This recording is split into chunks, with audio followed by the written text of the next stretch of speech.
Resident Evil 6 is probably the most hated game Capcom ever made, but after replaying it years later, I came to a simple conclusion. The game itself isn't bad, it's just not the game people wanted. It didn't fail because it was broken, it failed because fans wanted something and Capcom delivered something else. So in this video, I'll be revisiting Resident Evil 6 and talking about why it still feels like one of the weirdest entries in the series. I'm a random guy here and let's get started.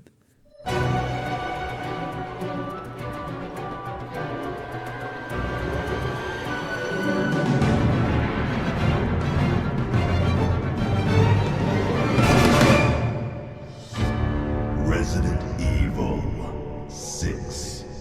Resident Evil 6 tried to be everything at once. It has some horror element into it, a lot of action and a co-op shooter multiplayer gameplay. Instead of the game actually committing to one clear identity, it split itself into 4 different campaigns, each with a different tone and gameplay style, which is basically 4 different gameplay experiences submerged into one game. It does sound good and quite ambitious, but none of these campaigns hold back on the exaggerated, over-the-top moments. Like when playing as Jake, we get a boss fight against a tank, or when playing as Leon, we fight a mutated monster that turns into a big fly.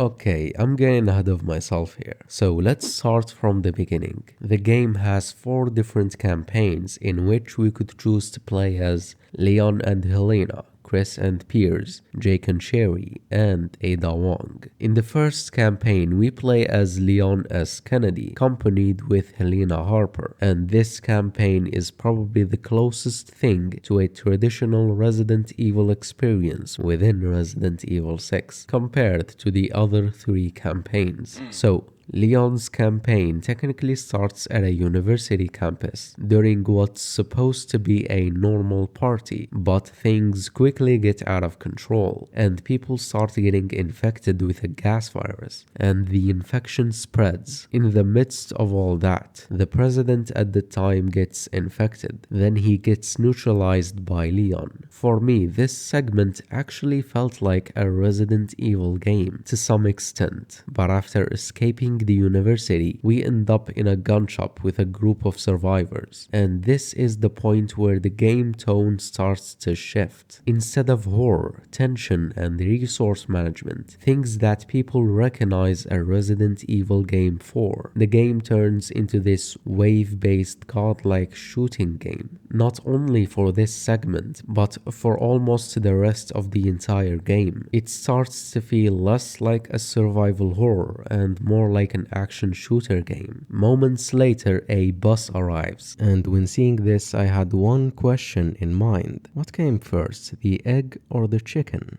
Keep with me. See if I don't crash this bus and kill you all. Okay, I think the game is trying to appeal to a non-Resident Evil fans, which, despite the game being fun, it doesn't really look like a Resident Evil game. Anyways, at this point in the game, our goal is to reach a specific cathedral, but somehow, after accidentally falling from a cliff, we find ourselves in the graveyard of the cathedral. And when seeing this, I was thinking to myself like, was this necessary? I mean, we could have just pulled up into the cathedral normally without this Bollywood action sequence. But anyways, after forcing our way into the cathedral, we start solving a few simple puzzles, which opens up a secret passage leading a new enemy type to appear. I'd like to call this the farting mutant, and as the name suggests, it farts a chemical gas that turns people into zombies. Surprisingly, fighting against this thing was actually fun, but story-wise, I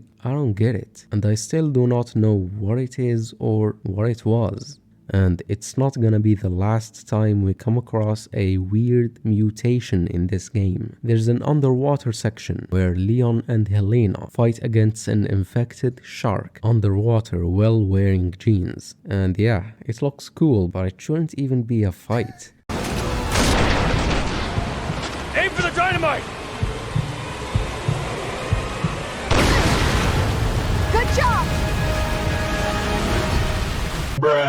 Anyways, by the time we reach the final boss, the escalation gets completely unhinged. He, Simmons, gets infected by a virus, and instead of turning into a zombie like practically everyone else, he starts mutating into multiple forms, and before that, you gotta turn off your brain for this one. So follow this. He first mutates into a dog or a lion type of thing, and after beating him, he then comes with a second phase, and this time he turns into a dinosaur.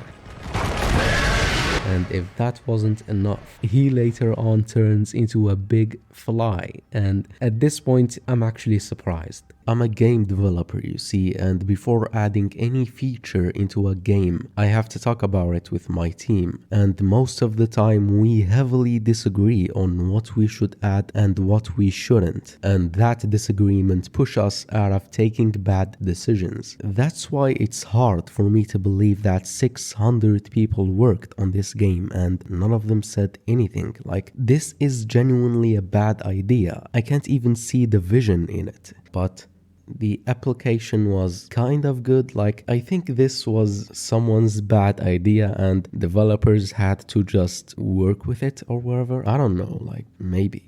But nonetheless, once Leon's campaign is over, we're left off with a lot of questions, and to fully grasp what happened throughout the game, we have to play the other 3 campaigns. And to be fair, the 4 campaigns are perfectly connected, and they align with each other so well, it almost feels like puzzle pieces connecting with each other. And when finally seeing the full picture of the game, I mean, it's not bad, but it's not good either. In my opinion, it's just not as good as the others. That's why I understand why fans were furious when this released, especially after knowing that they've waited 4 years for this. Now, some people might say that it's a good game, and they're not wrong. It's fun, but fun didn't deliver what the series needed or what the fans wanted. Resident Evil 6 felt like a game that's trying to satisfy everyone at once and lost its identity in the process. Whether it came from a creative direction, marketing pressure, or production discussion, the result is what matters, and it's disconnected from what many players expect a Resident Evil game to be. Overall, I think Resident Evil 6 is a 6 out of 10 game. It's not a bad game, it's just not the game people wanted.